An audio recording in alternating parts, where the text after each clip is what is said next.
is going to forgive student loan debt, or is that just a big fantasy? So we're going to talk about that today on the Black Financial Channel. So get comfortable, buckle up your seatbelt. We're going to get started on the Black Financial Channel right now.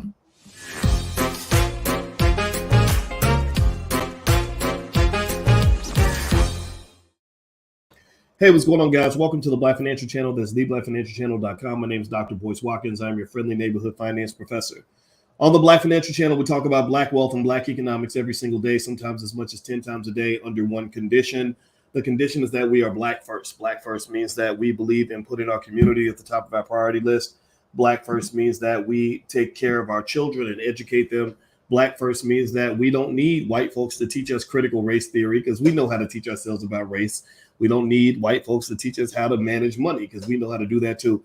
So if you believe that Black people can do anything and that we can do anything for ourselves, put a B1 in the chat, hashtag B1. All right, guys. So let me hop in and talk about student loans. How many of you, give me a yes or no in the chat. How many of you have student loan debt?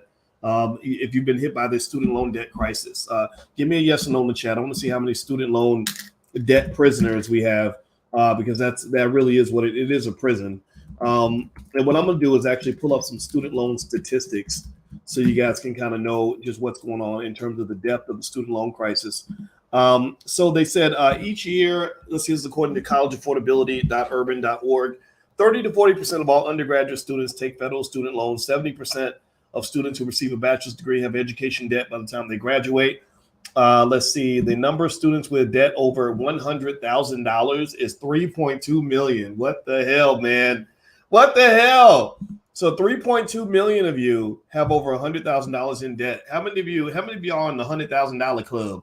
Anybody in the $100,000 club? You know how the rappers throw up their watches and their chains and say their chain costs $100,000. How many of y'all? Scott says 82. Put your number up. Everybody has a number. If your number is 0, put the number 0 up. What is your student loan number? Let's see. I'm in the $100,000 club. Let's see. I just owe $300 and I paid down on that $300 or $300,000. I hope it's $300. Let me see. Throw up your number. What's your student loan number? How many of you? Okay, over 150. I see 17K for Priscilla. Ann says 11K. Elizabeth says 0. Clap for Elizabeth. Natoya says 0. I see some zeros. 50 something for Mavis Triple. Jennifer says 40K. Candace Jackson says 38K. D. Freeman says 0. Richard Roberson says 8,300. Conflicted 87 says 40K. Lexter Graham has 14K. Monique says it was 130,000. Now it's 29,000. So I'm gonna move forward and say let's clap for Monique because that is, I'm impressed. My goddaughter's name Monique, so I like that name. But good for you, Monique. I'm clapping. This is my slow clap. Congratulations. I'm happy for you. I think that's really extraordinary. Shows a lot of discipline. All right, so let's hop into this. Let's talk about student loan debt and just what kind of just a shitty shit show it's become in terms of what it's done to this country. And so basically, 3.2 million borrowers owe over $100,000. Let's see, the percentage of all student loan debt paid by those who owe over $100,000 is 37%. So the average student who owes over 100K only pays 37% of the debt. Some other statistics: 65% of college graduates graduate with student loan debt. In 2020, private student loan debt increased by 16.8 billion, or 14%.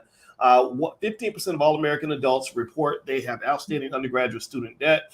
Let's see. I'm going to keep going. So with these stats, basically what you're dealing with is about 1.75 trillion with a T. That's trillion dollars in student loan debt that this country owes. 1.75 trillion is a lot of money. Let me see. I'm gonna go to the world debt clock because I want to see how that number stands. Let me see. Is it the world debt clock? I think that's what it is. I think that's what it is. World debt clock. USdebtclock.org. So let me see if I can compare that number to some other numbers. So remember, 1.75 trillion is the student loan debt number. The national debt for the whole United States is about $30 trillion, which is just absolutely freaking sick. Our national debt is 3 times higher than China. China owes 10.5 trillion. We owe 30 trillion. Their GDP is 17 trillion. Ours is 23 trillion. So to put it in a context, imagine you got a friend and your friend makes 17 grand a year You make 23 grand a year. They've got 10 grand in debt. You've got 30 grand in debt. So the amount of debt we owe is disproportionate to where our GDP stands relative to China. Japan has an even lower GDP than the U.S. They have a $5 trillion GDP, and their debt is about 14.8 trillion. So Japan owes a lot of money too. It's kind of fascinating because the Japanese, as consumers, are actually pretty good with debt individually, but their public debt to GDP ratio is 284%. The United States, our GDP to debt ratio is 99.8%. And so ultimately, we're just in trouble. Like the student loan debt crisis is going to be the next big economic crisis for this country. Like, mark my words, this is going to be the big kahuna that's going to kick the economy's ass. And so when Biden is going out talking about forgiveness of student loan debt, when he's talking about forgiving student loan debt, there's a part of me that kind of laughs, like deep down in my belly, the part that you can't even see. I kind of chuckle because I'm a financial guy. Like, this is what I understand. And I'm sitting here laughing because I'm like, I don't even know how you're going to do that. I don't even know how. I have no idea how you're going to pull it off. I mean, again, miracles are possible. Praise be to Allah and the Lord Jesus Christ. But I just don't see how in the world Biden is going to pull off any significant amount of student loan debt reduction that actually impacts the bottom line for most people in this country. First of all, the average student owes $37,000. So they're not even talking about numbers above 10 grand. They're not even talking. They started talking about 50 grand. That's a pipe dream. That's like an Elizabeth Warren type number or Bernie Sanders number. Well, and that's a pipe dream. Then they're talking about 10. I even think 10 is a pipe dream. I don't know how that's going to happen. I'm not saying it's not possible. I mean, my Lord, we do lots of other stupid things with our government. They're working overtime to destroy the country economically. Like, they're doing everything in their power to make sure that your grandkids are guaranteed at least two things. Well, three things. Your grandkids are guaranteed at least three things. One, they're guaranteed more gayness in society because everybody wants to be gay now, apparently. I guess that's like the thing.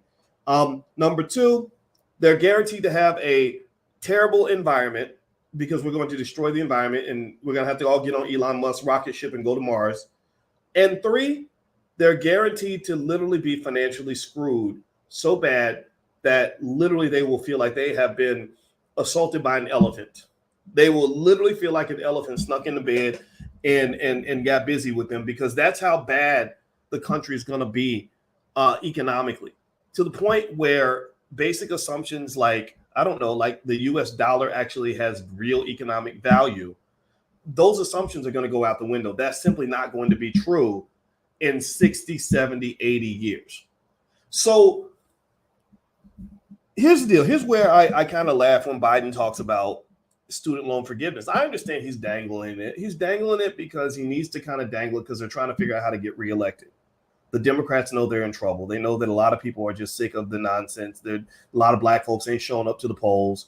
A lot of black folks sitting around mad because, you gave all this money to the Ukrainians but didn't do nothing for black folks. Like a lot of black people are feeling some kind of ways. And, we're the mule, we're the donkey that everybody rides to victory.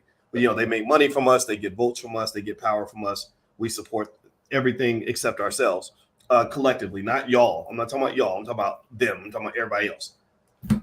So they're going to dangle it. They're going to talk about it. But a couple of the reasons why I don't see how Biden is really going to make a dent in any of this issue is because, number one, y'all don't know this. A lot of people don't know that actually Joe Biden, see, some of y'all act like Joe Biden was born in 2015. Like he was suddenly, like he was a newborn baby, like he was in elementary school in 2012 or something, and he was just born. Some of y'all don't even Google his history. You don't understand the history. Y'all don't know nothing about the old racist Joe Biden who locked up all the black men back in the 1990s. Some of y'all may have been born in the 90s or after the 90s. A lot of y'all don't know also the Joe Biden from Delaware, who had many, many banks incorporated in Delaware, who asked him in Delaware as a senator to push forward legislation so that you cannot declare bankruptcy on your student loans. If it were not for Joe Biden You could just go to a lawyer and just declare bankruptcy. If you're sitting under 100,000, 200,000 in debt, and you're making 40 grand a year or something, you could just go declare bankruptcy and it's gone. They could wipe it away.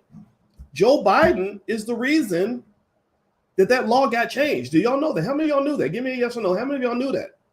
So Biden has never been, just like he's never been a friend to black people, he's never been a friend to the black family. He's also never been a friend to the student who's sitting on a whole lot of debt. He ain't your buddy. He's not Uncle Joe. If he is an uncle, he's the uncle that touched you when you were sleeping that night. He ain't the uncle that you love. He's not the uncle that you think he is. So that's the first thing. The second thing is this country cannot afford to forgive all these student loans unless somebody else pays the tab. I'm really always curious. It reminds me of when, our politicians, they live in a fantasy world where they think they can pay for stuff where no one actually pays for it. Like they can add money to something without taking money away from something else. Like if you say, do you want the chicken or do you want the fish? They don't say we want the chicken or the fish. They say we want the chicken and the fish. They want to have their cake and eat it too. So what they do is they come up with these weird proposals where they're like, we're going to put $10 trillion into this. And then, where are you going to get the money from? Oh, we're going to get it over here over the next 10 years. So what they'll do is this weird game where they'll spend $1 trillion this year and promise you that they're going to pay it back from something they're going to take away from over the next decade. And then they never actually follow through. Almost like your cousin who says, give me $5,000 now and I'll pay you $8,000 over the next decade. But then the first payment never even arrives because that's the next decade. So basically, I don't see where they're going to get the money. A 1.75 trillion is a massive debt. When you owe a debt, that means you're paying somebody back. And so the somebody that's waiting on the other side of that is saying, where's my money? Bitch better have my money. Like they're waiting for that check. So ultimately, at the end of the day, if you don't make somebody pay the tab, then the tab isn't really going to get paid. So I don't know. They're not going to take the money away from the banks. They're not going to take the money away from the universities. The universities are the ones that are getting rich by putting you so deep in debt. They're not going to make them pay. They're going to basically try to do something where some of your debt is forgiven, but nobody pays the cost. Well, somebody's always got to pay the cost. In economics, there's a term called there's no such thing as a free lunch. That means that somebody always pays the tab. And so ultimately, so let me keep going. Do me a favor, hit the thumbs up button, thumbs up, share, subscribe. And our troll of the day is Mr. Rodney Rainey, who says Boyce Watkins is a joke and a Republican stooge. Well, Rodney obviously is just an idiot. So Rodney, you don't need to be here. Being here is a privilege and not a right. So everybody say goodbye to Rodney, because Rodney's clearly not an intelligent black person because he can't see the nuances of blackness. I hate black people who put black people in a box and say either you're a Democrat or a Republican. That's like saying either you a Crip or a Blood, or either you a murderer or a rapist. Like nobody stop putting me in a damn box. Goodbye, Rodney. You ain't even just goodbye, man. That just burns me up. I don't get me wrong. I can forgive stupid people for being stupid.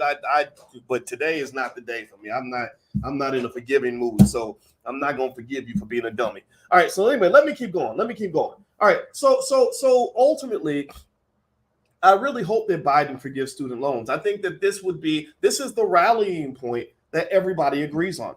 There is no group of people large enough in this country, in my view, that would stand up and vehemently fight against the forgiveness of student loans. So pay attention now. So the question becomes, if the majority of the country believes that student loans should be forgiven at some significant level, well, why aren't your elected officials doing it? This is basic. I'm gonna do some basic 2 + 2 right here, right quick, so we can really understand this. Think about this. Your politicians have what is called a fiduciary responsibility to represent your interests. Fiduciary responsibility is almost like a corporate board or a lawyer or a real estate agent.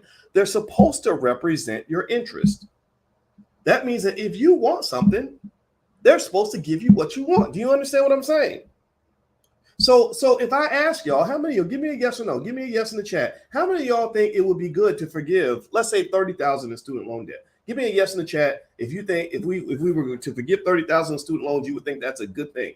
Give me a yes in the chat if you agree with that. And I'm gonna tell you what's gonna happen. I'm gonna see a whole bunch of yeses scrolling up the screen and I'm gonna see very few no's. Very few of you would have a problem with student loan forgiveness. Even those of you who don't have any student loans, you don't care. You don't care. So ask yourself this question. This is about how the game of politics works, how the hustle of politics is played. If they represent your interests and the majority of you want to forgive student loans, then that's a no-brainer. They could easily rack up a ton of votes by saying, okay, y'all, student loans are forgiven, but they're not doing it. This goes back to a concept in astrophysics that they call dark energy. I'm not going to get too deep here. I promise you. I'm going to make sure everybody understands, even your kids will understand this analogy when I'm done. Does anybody ever heard of dark energy in the solar system? Does anybody know about dark energy? Well, dark energy is basically where they said, we are picking up energy, an energy force in the solar system that nobody can see. That literally, believe it or not, they said 98% of the energy in the universe is completely undetectable by any instruments that they have. They know it's there, they see the effects of it, but they don't know how to measure it. They can't find it. 98%. So what's going on is you got this massive force that is moving things, that's shaping stars, that's causing gravity, that's causing supernovas, all this, black holes, all this, and they can't detect it because it's dark, hidden energy, but it's changing everything. Your politics are the same way. Think about this. You got this massive force within politics that is blocking the forgiveness of student loans. You got it. It's not you. The American people aren't the ones who are saying, "Oh, we demand that you never forgive student loans. Like we want the student loans." Like you're not doing it. Well, the politicians claim to be representing your interests. So who's on the other side of the transaction? Where's the dark energy on the other side? Or maybe a better term would be to use might be dark money. Where is it? Because y'all know me, I follow the money. I'm a money expert. Where is the dark money coming from that is blocking the forgiveness of student loans, that is blocking the will of the majority of the American people? Well, I'll tell you, it's probably coming from corporations who have lobbyists. Thank you for that term. Lobbyists of corporations where they're quietly saying, you know who you work for, right? You know who you really work for. You can go out. We'll give you money to go collect Negroes and get them to vote. You can go talk to people like Roland Martin and Al Sharpton, and they'll get you, and Angela Rye, like they'll go get you some Negro votes. But you really don't work for them, right? You work for the people that give you the money to get reelected, and those are those corporations. That's that dark energy in American politics, the hidden hand, the force that everybody feels, but nobody can quite put their finger on it. Nobody knows exactly who it is that's blocking student loan forgiveness, but they know somebody must be blocking it because it ain't getting done. Do y'all follow what I'm saying? So if I ever sound like a skeptical bastard when it comes to these raggedy ass politicians, this is why. I can't make myself stupid enough to believe that these people are representing our interests, because I don't talk to them. I talk to y'all. I get calls from politicians. I used to get calls from the Obama White House. I'm like, I'm not here to carry water from the president's office to the people. I'm here to carry water from the people to the president's office. That's the only water I'm going to carry. And this is what people want. I took a poll. 88% of all Black people feel that you should forgive student loans. So I'm bringing this to you. I'm not bringing a mandate from the top down. I think the mandates need to go from the bottom up, because you're supposed to have a government that represents the will of the people, and you don't have that. And this is a perfect example of why. So if you want to know my 2 cents, I think when Biden talks about student loans, he's just tickling your butt crack. He's just whispering sweet nothings in your ear, telling you that you're pretty, telling you that Black Lives Matter. He's blowing on your neck, giving you kisses on the cheek, promising you a life of happiness. And he's doing all this because that's what they have to do to get you to vote in the next election. And the saddest part of all of this is that it's probably going to work. It's going to work because most people don't really want to think critically. Most people don't want to be smart. I think it's okay to be smart. I want to be smart. But there are people that don't really want to process things. And at the end of the day, this is the game that's played, and they play the game because they know that it works. Because they don't look at what you say you want. They look at what you actually do. They don't look at what you say you're going to do. They look at what you actually did. Right? So anyway, as I move on to the next piece real quick, do me a favor, hit the thumbs up button, thumbs up, share, subscribe. Just a reminder, Alicia and I are doing an adults only event in Chicago, a finance and money, romance and finance kind of event, because she's a relationship therapist and I'm a financial guy. So we decided to do something in Chicago in the venue of the South Shore Cultural Center, where the Obamas got married. Actually, we were going to get married in the same place, but we decided to move our wedding out of Chicago to go down to Texas because it was during COVID season and Chicago was iffy about COVID. So we just went south and got it done. But we realized we had put down this massive deposit on this big space. And we said, well, let's just use it. Let's have an event. Let's invite our people in. So if you want to join us, the event's May 15th. If you want to come into town, or if you live in the Chicago area or Illinois or somewhere in a bordering state, or if you want to fly in to Chicago, it's a great city. Feel free to go to boycewatkins.com, click on the link for events, and you can actually find the event and you can join us for the event in Chicago on May 15th. All right. So with that said, let me kind of conclude a couple things. Number one, your stocks got hammered this month because this is just a crappy time right now as an investor. Right now, you're dealing with what I would refer to as an economic hangover. It's an economic hangover because the party was wild. There was plenty of liquor and crack being passed out and all kinds of stuff. People dancing from the chandeliers for about 2 years. You had a 2-year window to go in and rob the piggy bank. The stock market was giving money out for about 2 years. Now you're getting to a point where the chickens are coming home to roost. The Fed is having to slow things down. You have a lot of economic uncertainty around the world, and you're going to probably have a dark period for certain stocks and certain industries and certain sectors. Now, as Jim Cramer likes to say, there's always a bull market somewhere, and I do agree with that. So there are sectors that are going to do extremely well over time. But now it's time to become a real investor. Now it's time to transform into someone that doesn't expect your stock to double in 2 weeks. It might take 3 years, 4 years, 5 years, 8 years for that to happen. Also, if you go into a bear market right now, the average bear market lasts for about 14 months. When we went into the last bear market at the start of the pandemic, I also said the average bear market lasts 14 months. I thought it would take 14 months to get out of the market dip we had right after the pandemic. But because they responded so quickly to put out the economic fire, it didn't take 14 months. It took about 14 days. And in those 14 days, if you were a heavy investor, you got paid big time. You made a ton of money in 2020. You made a ton of money in 2021. Now in 2022, things are slowing down. The good news with the economy is that 80% of all companies that reported earnings this week reported above the expectation. That's awesome. That means that your companies are humming, they're making bread, they're doing good. Apple killed it. Microsoft is killing it. Facebook even killed it.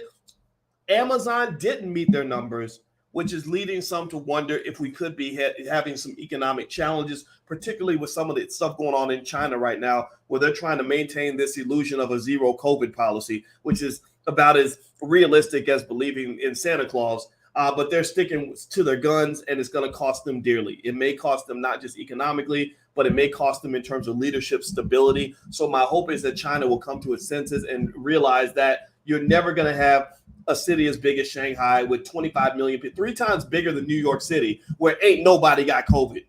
I mean, I swear it was crazy to me.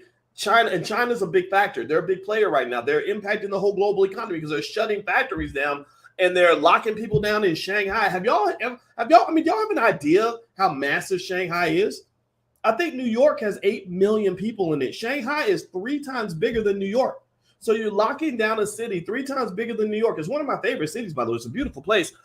And you're doing this, and they showed the COVID numbers, and I swear to God, it was something crazy ridiculous. It was like they had 143 COVID cases or something, or maybe it was 140, let's say 100 and something deaths in a week. And the average age of the person that died was like 75 years old. And they shut down the whole city because of that. That's crazy to me. That's very weird. So I think China's going to come to its senses. When that does happen, you're going to see probably a boost in a lot of your Chinese stocks. Like I've owned NEO for a while, and I think NEO is going to get a boost when China finally comes to its senses.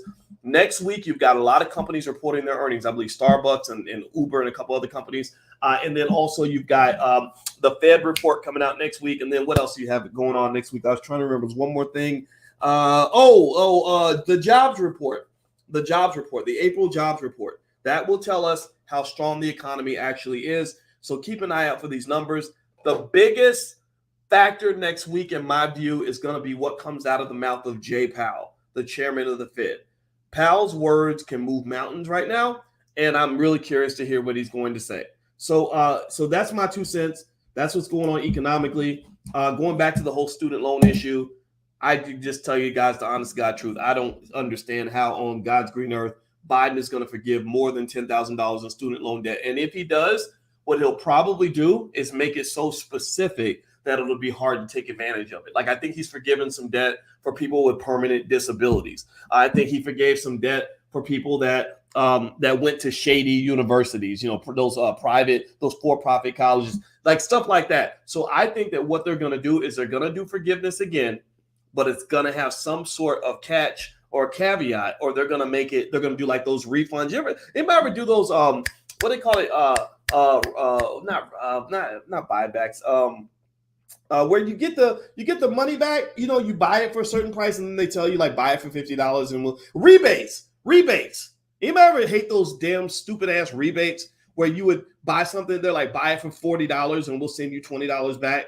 And rebates suck. Well, why do they suck? Well, because if you tried to get the actual money, they deliberately made it a complete pain in the ass to get the money back. Anybody know what I'm talking about? Like you can't, like you try to pull, they're like pull the sticker off, and you try to pull the sticker off, and the sticker doesn't come off the damn box, so the sticker's all torn up into pieces and shit. So you're mad about that, and then you mail it in. It takes them 6 months to send it back. Like so, eventually, what happened? I don't know about y'all, but I stopped caring about rebates. I literally was like, either give me my discount now. If you tell me you're gonna give me a $30 rebate, just take $10 off now, and we'll call it even. I really don't want to do your rebate game because I know what game you're playing. So I think they're going to play a similar game. I think they're going to make it so difficult to get your student loans forgiven that 95% of y'all ain't going to get nothing forgiven at all.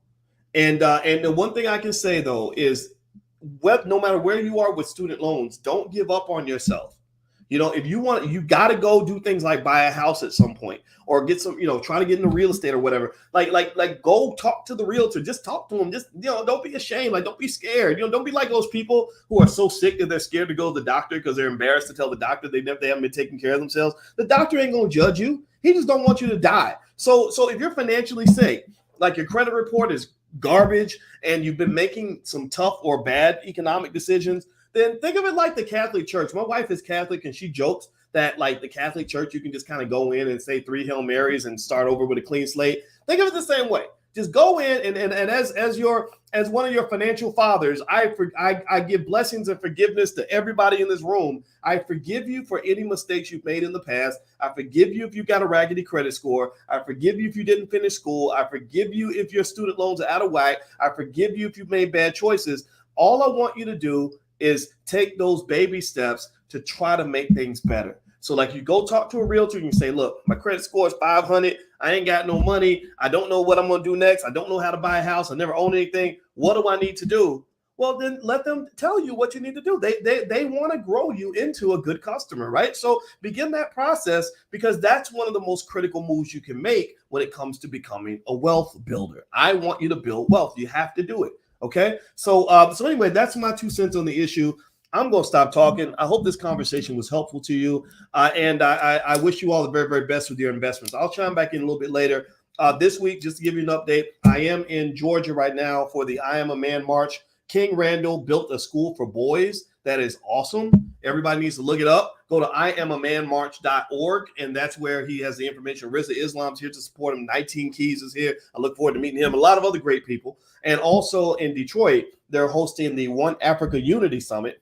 I'm going to that too. I'm going to fly out to Detroit on Sunday. My wife is speaking there, but also the massive OGs. Dr. Leonard Jeffries is going to be there. Professor James Small is going to be there. Scheherazade Ali is going to be there. All our heroes are going to be there representing economics and Africa, representing Black wealth and in its fullest in terms of helping us understand we are the originators of all of this. We are the ones who built it all for everybody else to copy. Modern economic systems, which is actually referenced in the excellent film Hoppy by Taki Grant.